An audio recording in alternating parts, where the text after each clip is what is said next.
السلام عليكم ورحمة الله وبركاته. اللهم صل وسلم وبارك على الحبيب المصطفى صلى الله عليه وسلم. ازيكم حبايبي، عاملين ايه؟ رب تكونوا بخير وفي احسن حال دايما. قبل ما نبدأ الفيديو بتاعنا اذكروا الله، الا بذكر الله تطمئن القلوب، لا اله الا الله وحده لا شريك له.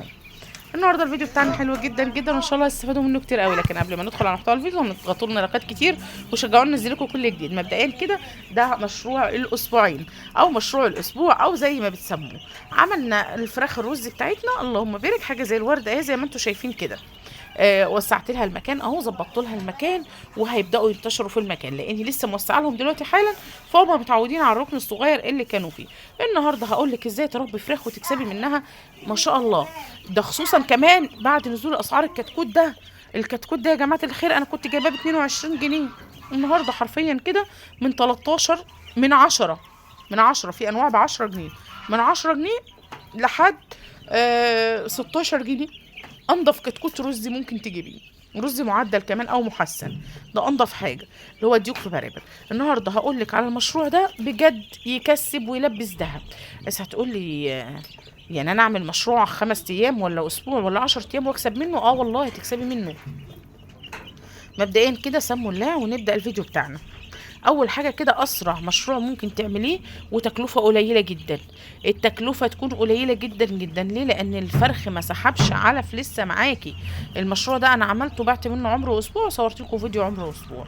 النهارده باذن الله انا هطلع لناس مش حد غريب، ناس قرايبي او ناس معرفه هياخدوا النهارده 25 كتكوت من الكتاكيت دي. انها هتقولي ده انت بتبيعي حاجه قليله، ما هو انا مش جايبه كتير، انا كنت جايبه 125 وكترت جبت 25 تانيين هتلاقوهم اصغر شويه. ليه؟ لان انا بعت فجبت 25 تانيين خليتهم شويه هنا وبعد كده نقلتهم الناحيه التانيه. فهي الموضوع بيبقى كده مش يعني اللي هو انا متعوده على كده، اجيب وابيع واجيب وابيع واجيب وابيع وهكذا. طيب دلوقتي هحسب لكم. لو انت هتجيبي 100 كتكوت من الانواع دي وعايزه ربنا يكرمك فيها خلال 10 ايام وتبيعي، انت هتحضني وتبيعي. الديوك ليها سعرها والبرابر لها سعرها، عشان ولها سوقها كمان. ليها سوقها كمان، يعني في ناس بتطلب الديوك للذبح، في ناس بتطلب لا انا عايزه برابر عشان خاطر البيض، فده له سوقه وده له سوقه. يعني سواء ربيتي ديوك هتعرفي تبيعيها، سواء ربيتي برابر هتعرفي تبيعيها. هقرب لكم كده من الفراخ عشان تشوفوها اكتر. ف يعني اللي هتجيبيه هتعرفي تتصرفي فيه، ما تقلقيش ما تقلقيش. جالك ديوك في برابر هتعرفي تبيعي، جالك برابر بس هتعرفي تبيعي. شايفين الكتكوت من قريب ما شاء الله اللهم بارك، حاجه زي الورده اهو. البرابر هتتباع للبيض، وممكن لحم لو عايزين لحمه الفراخ بتبقى جميله حلوه قوي وناس بتطلبها. والديوك هتتباع لحم برضو، لحمتها بتبقى جميله. واللي ربى الفراخ دي وكان بيربي ساسو مش هيربي ساسو تاني. ليه بقى؟ الفراخ دي متطعمه ما بين الساسو والبلدي، فبتدي طعم اكل جميل في الاكل ما شاء الله اللهم بارك. طيب مبدئيا كده هنقول الفراخ بتاعتي النهارده عمر من 11 ل 12 يوم تقريبا. تمام، انا بعت منها عمر اسبوع والنهارده هبيع منها على عمر 12 يوم باذن الله. طيب مكسبك في الفراخ ايه؟ ملكوش علاقه بمكسبي انا شخصيا، لان انا برضه بقليلي وببيع وبجامل الناس وبقول ايه مش مشكله اما اجي على نفسي شويه. كنت بعت عمر الاسبوع وكسبت في الفرخه 3 جنيه.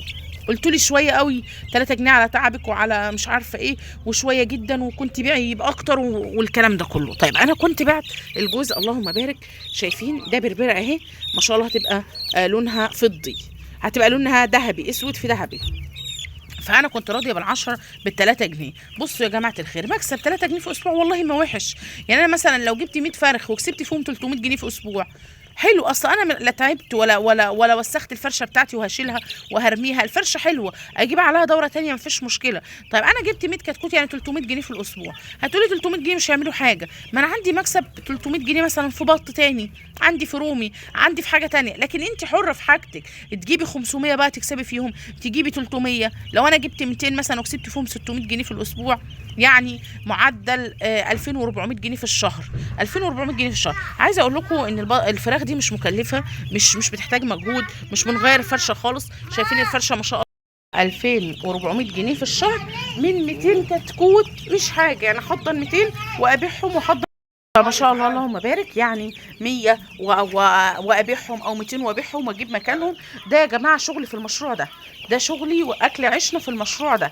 هو كده بحضن وببيع، بحضن وببيع. في ناس ما بتعرفش تحضن وبتحب الحاجه جاهزه على طول، فخلاص في ناس بتتعامل معايا بقالها سنين على سنين، بتيجي تاخد حاجتها، تيجي تاخد 25، تيجي تاخد 30، تيجي تاخد 50 كتكوت. ناس بتطلب مني ان انا احضن لها 500 كتكوت، انا محضنه 500 كتكوت بلدي بشعر، لو حابين اصور لكم عليهم اصور لكم عليهم. دول في مكان تاني خالص، محضنه 500 بلدي مشعر لناس هياخدوهم باذن الله. ف ده المشروع ده حلو جدا جدا. انت تحضني بط عمر 15 يوم او تحضني فراخ عمر 15 يوم.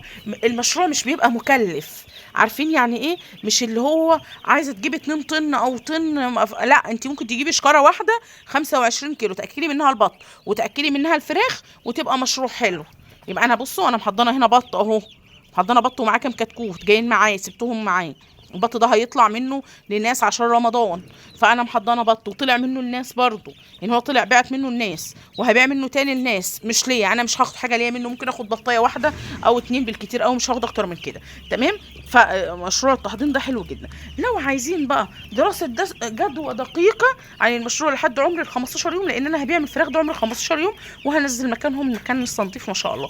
طب لو انتوا عايزين دراسه جدوى دقيقه، قولوا لي مثلا، قولوا لنا دراسه الجدوى بالظبط اللي انت عاملاها، والفرخ واكل قد ايه. هقول لكم حاجه، الفرخ ده يعني ما شاء الله اللهم بارك، شايفين الفرخ ده واكل معايا لحد النهارده 230 جرام، ما كملش ربع كيلو لسه.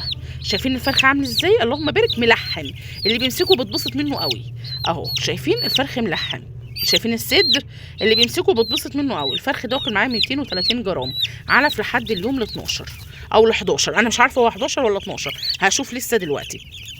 شايفين ما شاء الله اللهم بارك، حاجه زي الورده. وده ديك حاجه ورده اهو، شايفين؟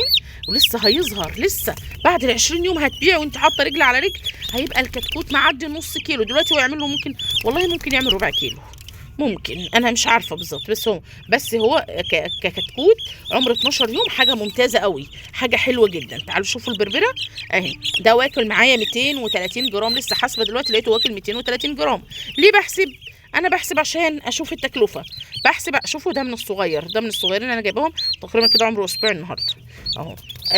بحسب التكلفه عشان اشوف الفرخ اتكلف معايا قد ايه وكل معايا قد ايه. دي فرخه برقبه اهي.